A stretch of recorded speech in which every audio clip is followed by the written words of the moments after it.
मसीह के नाम में जय मसीह। इसमें प्रोत्साहन के शब्द आत्मा से परिपूर्ण जीवन की कुंजी है। बालक के समान निष्कपटता और विश्वास के समान हमें आना चाहिए। बालक के समान आत्मा के अंदर की बातों में अंदर धुनिक नहीं, अपने आप समझ में नहीं आता, तब तक हमको परमेश्वर पर निर्भर होना चाहिए। जैसे एक बच्चा पूरी रीति से विश्वास के साथ अपने माँ के दूध पर, अपने माँ बाप के पर विश्वास योग्यता के साथ वो भरोसा रखता है, वैसा ही निर्भरता व्यक्ति को परमेश्वर हर एक 9 दान वरदान, 7 आत्मा का अभिषेक, 9 आत्मा का फल से सारे निपुणता परिपूर्णता से भरता है। इसीलिए परमेश्वर ने 2 बात बोला, इसने परमेश्वर की सेवा और धन की सेवा, दो स्वामी की सेवा नहीं कर सकते हैं। इसलिए दान और वरदान आपको इसीलिए दिया जाता है कि आप स्वर्ग के मार्ग को और संसार में जो धन के आशीष को कैसे लेना है, कैसे देना है, कैसे आशीष पाना है, इस बातों को परमेश्वर के दायरे में रहकर सिखाने के लिए निर्भरता। जब परमेश्वर पे आप निर्भरता रहेंगे ना, तो बच्चा निर्भर रहता है, 2 साल 3 साल 4 साल निर्भर रहता है, तो थोड़ा बड़ा हो जाता ना, माँ बाप का सिर्फ कॉपी करने लगता है और माँ बाप जैसे करते हैं ऐसे। इसीलिए जानते हैं यीशु मसीह पूरी पिता पर निर्भर था। क्या चीज में निर्भर था? यीशु ने क्या कहा? जो पिता करता है मैं वही करता हूँ, जो पिता कहता है मैं वही करता हूँ, और जो पिता करता है वो मैं देखता हूँ वही करता हूँ। तो पूरी रीति से मैं पिता पर निर्भर हूँ। किस पर बोला? पिता पर निर्भर। हमको पूरी रीति से यीशु के नाम में और पवित्र आत्मा में निर्भर होना होगा, तभी आप लोगों पर दान वरदान उड़ेल दिया जाएगा। तो आज हम लोग सीखने वाले हैं पूर्ण रीति से परमेश्वर पवित्र आत्मा पे निर्भर क्या करना है? निर्भर होना है। तो यहाँ बोलता है, क्या हम यह आसानी से विश्वास कर सकते हैं कि ऐसे समय होते हैं, संभवतः उससे अधिक जो कि हम महसूस कर सकते हैं, जब परमेश्वर अन्य भाषाओं अनुवाद और भविष्यवाणी के अपने वरदानों के द्वारा हमारी सहायता करना चाहता है। परमेश्वर हमें अन्य भाषा देकर, अपने वरदान देकर हमें सहायता करनी चाहता है। क्या करने चाहता है? जैसे कि आप नदी में डूब गए, तो आजकल जो नदी में डूबे हुए आदमी को जैकेट मिलता है, ऐसे जैकेट मिलता है। आप उस जैकेट पहनने के बाद ना मछली जैसे ऊपर रहेंगे, क्योंकि जैकेट आपको छड़ा देता है पानी में। उसी प्रकार दान और वरदान है ना, आपको ये समस्या जो संसार है अंधकार में जा रहा है, धीरे धीरे सूर्य चंद्रमा तारेगण सब टूट के गिर के बिखर जाएंगे, भूकंप आके पृथ्वी टुकड़ा टुकड़ा हो जाएगा। बाइबल बोल रहा है क्या हो जाएगा? टुकड़ा टुकड़ा हो जाएगा। लेकिन उस समय अंधकार में सारे लोग डूबते छिपाते मर जाएंगे। उनका सोना चांदी धन दौलत पैसा रुपया ऐसे डबल रहेगा। लेकिन आपको दान और वरदान है, उसमें डूबने नहीं देगा, आपको उकाब के समान ऊपर उड़ाएगा, आपके आत्मा शरीर को बचाएंगे। उसके बाद आपका जो जहाँ तेरा धन है वही मन है, आपका सारा धन स्वर्ग में है, उसको दान वरदान मिलेगा। आपको ऐसे समझ के आपको इन्वेस्ट करना चाहिए।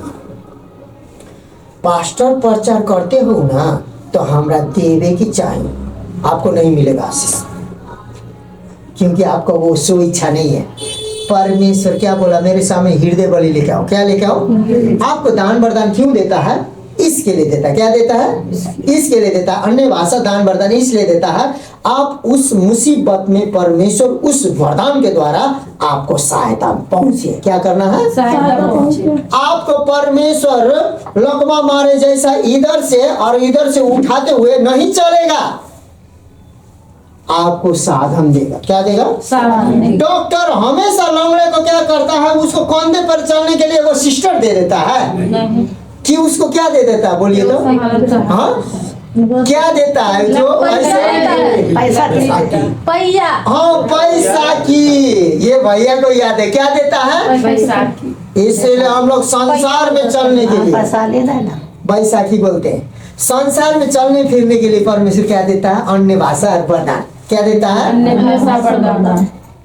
तो यहाँ बोलता है जितना हम अपने आप को जानते हैं वह हमको उससे भी अच्छे तरीके से जानता है और हमारी आवश्यकता के अनुसार निर्देश, सुधार और सुरक्षा प्रदान करने के लिए सर्वदा तैयार है। हम लोगों को जो दान, अन्य भाषा और वरदान, पहले तो हमें सहायता करने के लिए कर देता है, दूसरी बात सुरक्षा करने के लिए। सुरक्षा सारे संसार के लोग असुरक्षा है, लोगों का सुरक्षा करने का अधिकार किसके पास है? मसीह लोग के पास। इसीलिए अन्य भाषा दान वरदान पहला क्या करता है? पहला हमें सहायता करता है, दूसरी बात हमें सुरक्षा करता है और दूसरों को सुरक्षा करवाता है। क्या बोलता है? यदि इस उपदेश के द्वारा आपके हृदय उत्तेजित हुए हो तो मैं आपको कहना चाहता हूं कि तुम अपनी इच्छाओं को प्रभु के पास लाओ। हम यदि परमेश्वर के दानों वरदानों से हमारा हृदय उत्तेजित होता है तो हम पास्टर के पास नहीं, इसके पास नहीं, उसके पास नहीं, सीधे प्रभु के पास लाना चाहिए अपना हृदय। किसके पास लाना चाहिए? क्यों लाना चाहिए? तो बोलता है उससे मांगो कि वह तुमको अपने पवित्र आत्मा से पूर्ण भर दे। मांगने वाला को परमेश्वर यीशु मसीह क्या करता है? पवित्र आत्मा से पूर्ण क्या करता है? पूर्ण भर देता।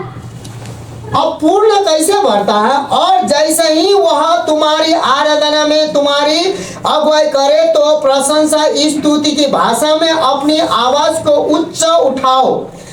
विश्वास, प्रेम और आज्ञा में जो हम बोलते हैं उसका प्रत्येक स्वर पहले से ही परमेश्वर के पवित्र आत्मा द्वारा प्रेरित है। हमारा जितना भी विश्वास करते हैं, आज्ञा मानते हैं, वो स्वर जो आवाज निकालते हैं पहले से पवित्र आत्मा अभिषेक करते हैं। तो अभिषेकता जो आराधक लाएंगे ना, वो जानते हैं आदमी का बंधन ऐसे ही टूटता है, लेकिन वो अभिषेक आराधना में परमेश्वर ने दान वरदान दिया है कि हमें प्रत्येक स्वर पहले से ही परमेश्वर के पवित्र आत्मा के द्वारा प्रेरित है। तो यहाँ बोलता है प्रार्थना के हमारी आत्मिक भाषा अन्य भाषाओं में बोलना उस स्वर और उच्चारण से मिलकर बनी है जिसे हम अपने मनों से नहीं समझते हैं। परमेश्वर की पवित्र आत्मा द्वारा प्रेरित किए गए हैं। अब हम लोग जो अन्य भाषा बोलते हैं परमेश्वर के आत्मा से प्रेरित होकर क्या करते हैं? हमें स्थापित कर दिया गया हमारे अंदर में। तो यहाँ पर बोलता है कि स्तुति, प्रार्थना या विनती अभिषिक्त है। विश्वास के द्वारा हम यहाँ जानते हुए बोलते हैं, अपना वाणी से बोलते हैं। लेकिन अब अपना वाणी से तो बोलते हैं, परमेश्वर के पवित्र आत्मा द्वारा प्रेरित किए गए हैं। हम शब्द तो क्या बोलते हैं? अपने मुंह से बोलते हैं, लेकिन ये बोलवाता कौन है? पवित्र आत्मा बोलवाता है। क्या बोलवाता है? यीशु मसीह का महिमा करवाने के लिए पवित्र आत्मा बोलवाता है। इसीलिए हमें पवित्र आत्मा को पूरी रीति से जानकारी लेने की जरूरत है। इसीलिए यीशु ने कहा पिता के विरोध में किया हुआ पाप क्षमा की जाएगी, पुत्र में किया हुआ पाप क्षमा की जाएगी, लेकिन पवित्र आत्मा में किया हुआ पाप न तो इस लोक में, क्योंकि जो कोई पवित्र आत्मा में प्रवेश करेंगे वही गांव माला को बदलेगा। क्योंकि उन्होंने पाप किया, पिता के नाम में क्षमा किया गया, पुत्र के नाम में क्षमा किया गया, पवित्र आत्मा के नाम में क्षमा नहीं होगा। क्योंकि 5 अध्याय में पढ़ेंगे, हननी और सफरिया दोनों थे, तो उन्होंने जमीन बेचा, उसके बाद लोग सब दान देते थे, उन लोगों ने भी दान लाया, लेकिन जमीन का पूरी पैसा परमेश्वर में ईमानदारी से देना चाहिए था, उन लोगों ने छिपा लिया। जमीन नहीं बेचता भी कोई दिक्कत नहीं था, नहीं दान देता भी कोई दिक्कत नहीं था, लेकिन वो लोग दिखाने चाहते थे कि हम लोग भी मनुष्य के साथ बराबरी दिखावे, अपना औकात क्या दिखाएं। लेकिन वो लोग, पहले पति आया, तुमने उतने में दाम बेचा है? पतरस ने पूछा, बोला कि हाँ हमने उतने में बेचा है। फिर पत्नी आई, बोला कि तुमने उतने में बेचा है? हाँ उतने में बेचा। पहले पति मर गया, गड़ा गया, फिर पत्नी 2 घंटे के बाद आई थी, दोनों दफना गया। पवित्र आत्मा को झूठ बोला था उन लोगों ने। इसीलिए पवित्र आत्मा सच्चा है। क्या है? इसीलिए मेरे प्रिय मित्रों, पवित्र आत्मा के बातों को हम लोगों को पूरी सीरियस लेना चाहिए। क्या लेना चाहिए? तो इसीलिए यहाँ बोल अपनी वाणी से बोलना आरंभ करते हैं कि प्रत्येक स्वर जो हम अपनी जीभ और होठों से बोलते हैं पवित्र आत्मा द्वारा प्रेरित है। कभी कभी हमारे द्वारा की जाने वाली प्रशंसा, स्तुति, गीत और मधुर संगीत लय द्वारा होती है जो हमारे हृदय से उनके हृदय की ओर उमड़ती है। क्या यही अद्भुत वरदान परमेश्वर ने दिए हैं? तो यहाँ पर कितने लोग हमारे स्तुति, प्रशंसा, आराधना करेंगे? पवित्र आत्मा आने के बाद सब लोग बदलाव हो जाएगा। तो यहाँ बोलता है इसी के समान अन्य भाषाओं में प्रभु के प्रार्थना और उसकी महिमा स्तुति करने के पश्चात तुम अनुवाद में प्रार्थना कर सकते हैं और गा सकते हैं, और तब हम अन्य भाषा के अनुवाद को गा सकते हैं और प्रार्थना कर सकते हैं उन शब्दों में जिनको हम समझते नहीं है। हम लोग अनुवाद करते हुए आराधना अन्य भाषा में, प्रार्थना अन्य भाषा में, भविष्यवाणी भी अन्य भाषा में करेंगे, और वो हम नहीं समझ सकते हैं, लेकिन पवित्र आत्मा समझाएगा कि तुमने अन्य भाषा में ये गीत गाया था।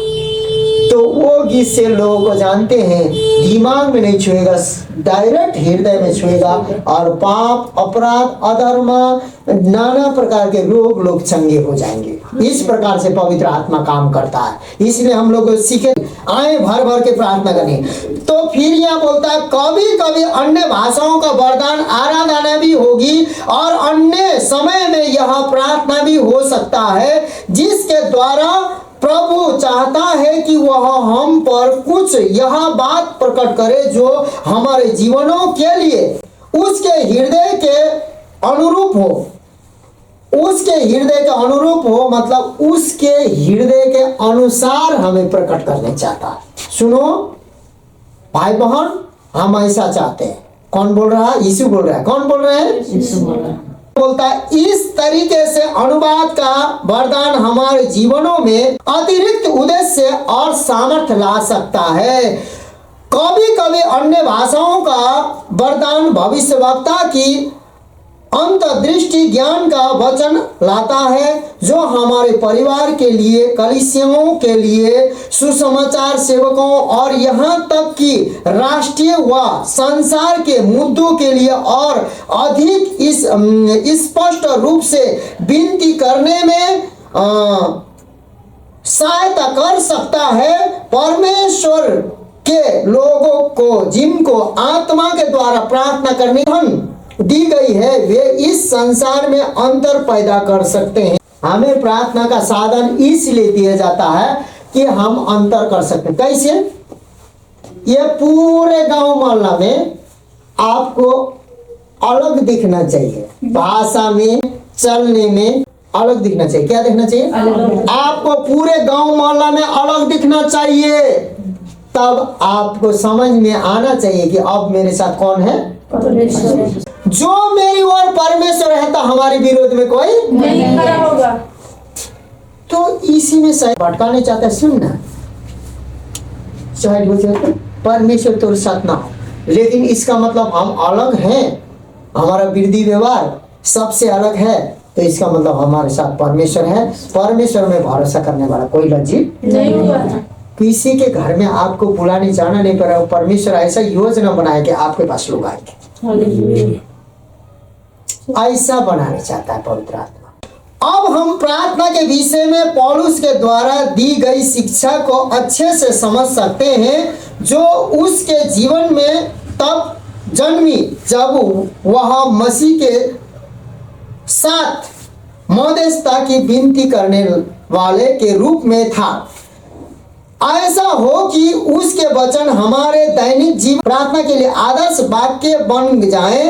प्रत्येक जो विलक्षण और निवेदन नहीं, विनती और निवेदन सहित पवित्र आत्मा में निरंतर प्रार्थना करते रहो, और यह ध्यान करते हुए सतर्क रहो कि यत्न सहित सब पवित्र लोगों के लिए लगातार प्रार्थना करो। अब आप पहले तो क्या करेंगे सर, अन्य भाषा वरदान में आप पहले क्या पाएंगे? सहायता पाएंगे। दूसरा में आप सुरक्षा पाएंगे। तीसरा में आप अलग देखेंगे। चौथा में आप क्या रहेंगे? विनती करने वाले होंगे। सारे पास्टर, सेवक, देश, भविष्य, बेटी के शादी के लिए, बेटा के लिए, सभी गण करने वाले। अन्य जाति के पास भरोसा नहीं है, प्रार्थना देवी देवता पर भरोसा नहीं, तो दूसरा से पर भी लगा रहे हैं, घूस दे रहे हैं, इधर कर रहे हैं। यदि हम लोग भी ऐसा करेंगे तो कोई पता नहीं। लेकिन हम लोग पवित्र आत्मा आ गया है, परमेश्वर हमारे साथ है बोलकर विश्वास करने का एक ही तरीका है, आपको दिखने का एक ही तरीका है। आप हर एक बात के लिए विनती कर रहे हैं परमेश्वर में भरोसा करके, तो आपका काम यूं हो जाएगा। क्या हो जाएगा? तो यूं हो जाएगा, अरे तुम्हारे घर पे बैठल कैसे होते रे? हमरा तो इतना दौड़ धूप करने के बाद भी नहीं हुआ, तेरे जीवन में कैसे हो रहा है? तो सुनिए, आपको परमेश्वर पहला क्या करवाएगा? सहायता। बोलिए तो सहायता करेगा। दूसरा में क्या करवाएगा? सुरक्षा करेगा। तीसरा में क्या करेगा? लोगों से अलग दिखाएगा। चौथा में क्या करेगा? सब बातों में पास्टर के लिए, पास्टरों के लिए, कलीसिया के लिए, सभी चीजों के लिए, गांव मोहल्ला के लिए निरंतर विनती करने वाला प्रेम बनाएगा। और रो रो के यीशु मसीह ने खून बहा कर, पसीना को खून बहा कर जब यीशु मसीह ने प्रार्थना किया तो 3 दिन बाद पुनरुत्थान किया। इसका मतलब है कि आप जो भी ऐसा करेंगे सारे चीज पुनरुत्थान में बदल जाएंगे। इसीलिए सतर्क, इफिसी 6:18 में बोलता, और हर समय हर प्रकार से आत्मा में प्रार्थना और विनती करते रहो और जागते रहो कि सब पवित्र लोगों के लिए प्रार्थना करना है। तो इसका मतलब चौथा बात है, हम लोग हर एक समय विनती करेंगे। पहले बात क्या था? सहायता। दूसरी बात क्या था? सुरक्षा। अन्य भाषा वरदान परमेश्वर क्या देता? पहली बात क्या था? सहायता। दूसरा क्या था? सुरक्षा। तीसरी बात क्या था? दूसरा जो गांव वाला में दिखाई दे रहे हैं, हम क्या हो? अलग दिखाई दे रहे हैं। चौथा में क्या था? हम हमेशा भरोसा के साथ दुख में हो, सुख में हो, विनती करें। तब समझ में आ जाएगा कि आपके पास पवित्र आत्मा भी है, परमेश्वर भी। तो प्रार्थना अंधकार की शक्ति को समाप्त करती है। प्रार्थना क्या करती है? अंधकार की शक्ति को क्या करती है? समाप्त करती है। हमारे लिए यह जानना महत्वपूर्ण है कि अंधकार की शक्ति को प्राप्त करने के लिए हमारे लिए यह जानना महत्वपूर्ण है कि अंधकार की शक्ति को समाप्त करने के लिए परमेश्वर द्वारा हमारी प्रार्थनाओं को अति विशिष्ट तरीकों से प्रयोग किया जाता है।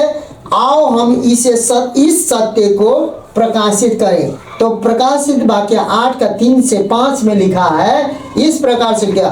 फिर एक और स्वर्गदूत सोने का धूपदान लिए हुए आया और वेदी के निकट खड़ा हुआ और उसको बहुत धूप दिया गया कि सब पवित्र लोगों की प्रार्थनाओं के साथ सोने की उस वेदी पर जो सिंहासन के सामने है चढ़ाए, और उस धूप का धुआं पवित्र लोगों की प्रार्थनाओं सहित स्वर्गदूतों के हाथ से परमेश्वर के सामने पहुंचाया गया।